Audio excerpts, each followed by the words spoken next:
You're watching BionicDance. Don't run on automatic, instead, please think.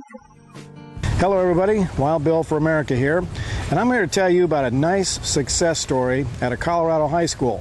Florence High School has Cowboy Church every Sunday morning, and over 100 students enjoy worshiping and learning about God. Cowboy Church. The mind simply boggles. I mean, what? Do they spend their time worshiping Billy the Kid or something? Let's do this.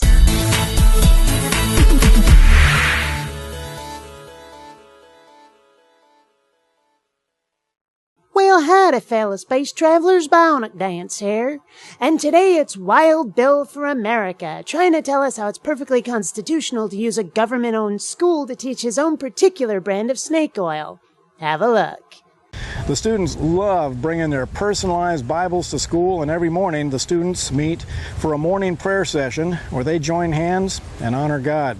So many students enjoy that morning prayer that the group sometimes blocks the whole front entrance. Look, I've made no secret of the fact that I disagree with religion philosophically. I don't think it's true due to the overwhelming dearth of evidence proving its truth. However, if these kids are really having a good time and not causing trouble for anybody else as a result of their beliefs, I say let them keep praying to their imaginary friend, no matter how much I might think it's crap. That is not my objection here. But, wouldn't you know it, one teacher decided that he has the right to not have to see or hear such things, so he found a lawyer who is willing to spit on the U.S. Constitution. Together, these two men are suing to put an end to that student group. Now wait just a minute there, Billy. What makes you think that this teacher's objection was having to see this? And I also flat guarantee that he's trying to enforce the Constitution, not spit on it. You've got this entirely reversed. And your claim about the objections is also blatantly false, minimized to make the religion on campus seem quite mild. Prayer meetings under the flagpole every day, which is bad enough, was the least of it. Announcements about the prayer meetings were made over the school intercom. Signs were hung all over campus about multiple church meetings. The school principal handed out Bibles. The school was closely tied together with a local church, a Christian church. If doing all of this in a government-owned school isn't state establishment of one particular religion, please tell me what is. The public schools were established by the Founding Fathers for the express purpose of teaching the Bible to American students as the best way to give those kids a good start in life. You mean by the Puritans? In 1647, more than 100 years before the Constitution was written, more than 100 years before the Revolution, England was still in charge in the Americas. But hey, keep telling people it was the Founding Fathers. I'm just not sure whether you're lying or ignorant.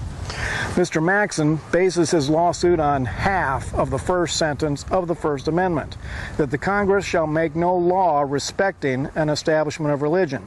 And he completely ignores the second half that clearly states that government shall not prohibit the free exercise thereof.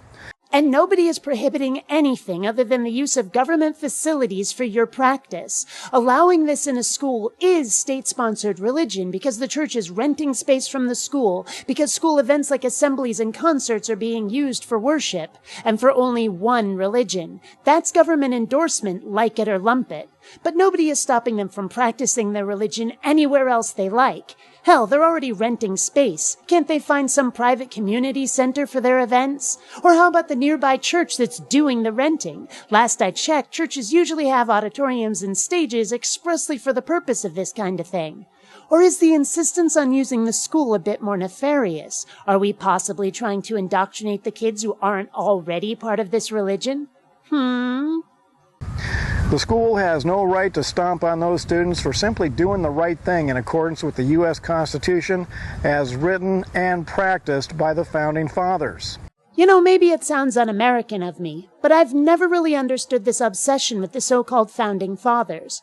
Oh, sure, they had some pretty good and progressive ideas for the time, but that was over 200 years ago. A lot has changed since then. Think of all the things they didn't have, like the internet, light bulbs, cars. Hell, they didn't even have electricity. not to mention all the social changes. The fact is that no matter how you may agree with the Founding Fathers in general, by today's standards they were ignorant yokels, and we cannot cling to their every word. You might as well say that Grog the Caveman is your role model, or that even 35 years after the 70s are over, disco is still the top trending music there is. Get with the times already. And what do we do with a teacher who is so cold-hearted toward students learning how to be decent human beings and respecting God? It's my personal belief that students should be protected from bigots, not taught by them. I see.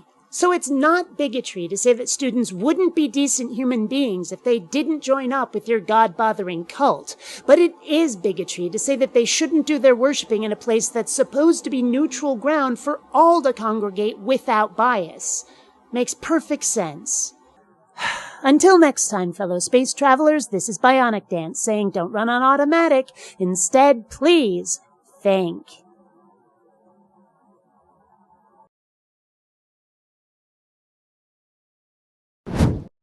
People not subscribing to BionicDance is one sign of the apocalypse. Save us all. Subscribe now.